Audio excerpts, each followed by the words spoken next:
Hi everyone, welcome again to our channel. Today I am going to explain you about architecture of Kafka. So in previous session I have already explained about the Kafka architecture and its history. So now I will explain you about their architecture in detail and the advantage of Kafka. So for complete understanding, please be available from start to end of this tutorial so that you will learn about the architecture of Kafka. If you are new to this channel, consider subscribing and pressing bell icon for more updates. Here we begin with architecture of Kafka. So as you can see on screen, Kafka architecture look like that. It will have consumer, connectors, producer and stream processor. So first of all, what is consumer? To subscribe to one or more topics and processes the stream of record produced to them in an application, we use this as a Kafka consumer API. So as we can say that, so the consumer is basically a component which is using services from one to other. Next is second part, we can say that the connector. So Kafka connector or API allows building and running reusable producers or consumers that connect Kafka topics to existing application or data system. For example, we can see that connector to a relational database might capture every change to a table. So we can see that means whatever modification is done is collected or captured by connectors. Third or very important part is the producer. So producer permits an application to publish a stream of records to one or more Kafka channel. It will play a very important role for publishing the data. Next is stream processor. Whenever we are talking about the stream processor, consuming an input stream from one or more channels and producing an output stream to one or more output channel, and also effectively transforming the input stream to output stream. This Kafka stream gives permission to an application for particular changes.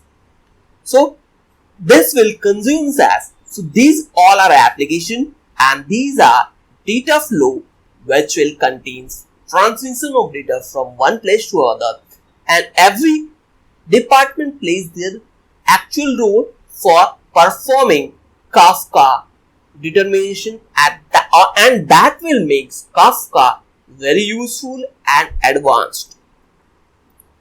So let's discuss the Kafka components.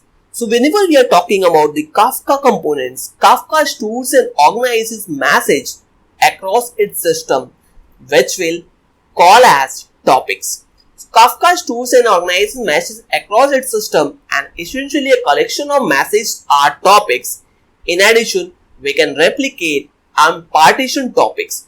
As you can see here, partition ID 0 contains 0 to 6 value which is the messages, and partition ID 1 contains 0 to 6, but 2 and 4 will play an important role like a message offsets.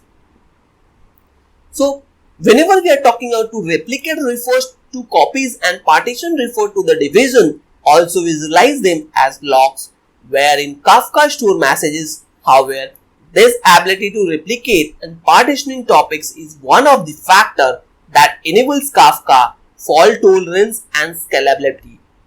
A stream of messages belonging to a particular category is called as a topic. Data is stored inside the topics.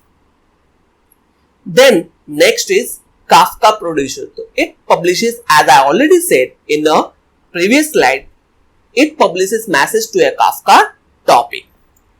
Kafka broker manages the storage of message in the topic.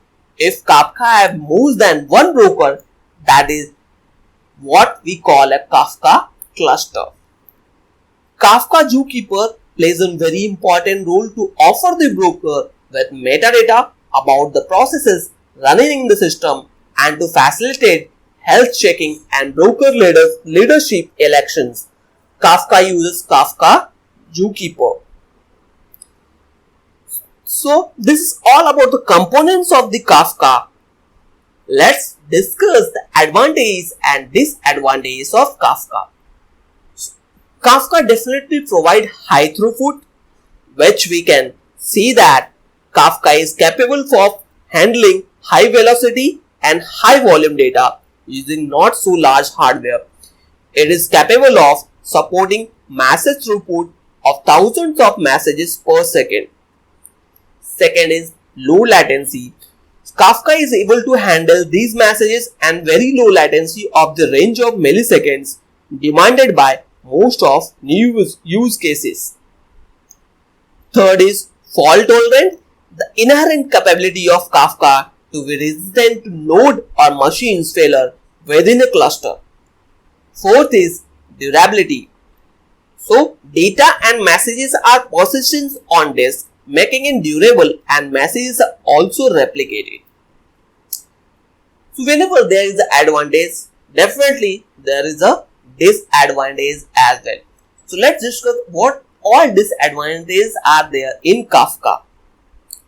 So first is no complete set of monitoring tools.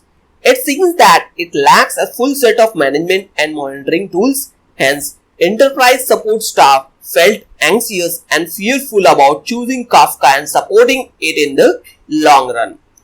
Second is issue with message tweaking. So the broker uses certain system calls to deliver messages to the consumer. However, Kafka performance reduces significantly if the message needs some tweaking. So it can perform quite well if the message is unchanged, but whenever there is a change of message, definitely it will lag with the tweaking. Third is not support wildcard topic elections. So there is an issue that Kafka only matches the exact topic name. That means it does not support wildcard topic selections. So just like star and question mark will place a wildcard in programming. But whenever there is exactly matching with the messages, that time it's perfectly working fine. But when there is a wildcard is used in terms of messages, then that time we are getting failure.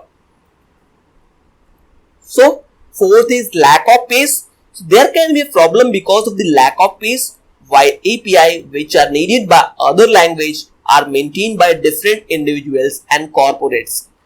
Reduces performance.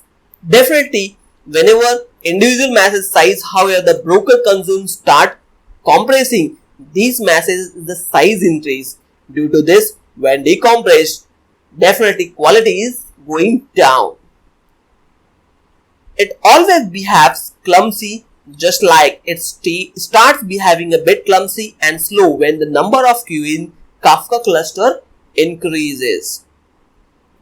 Lacks some messaging paradigm, like some of the messaging paradigms are missing in Kafka, like request and reply. So this is all about the advantages and disadvantages of Kafka. Now it will sum up that we have started with Kafka architecture, discussed about different components of the Kafka, then we have started with the advantages, and there are several disadvantages are also available.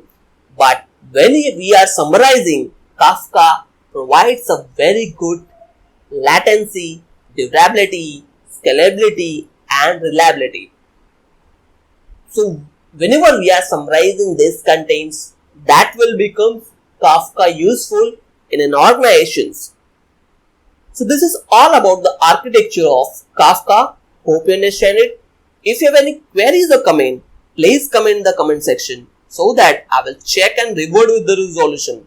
And most important part, don't forget to like and subscribe the channel for the latest update. Thank you.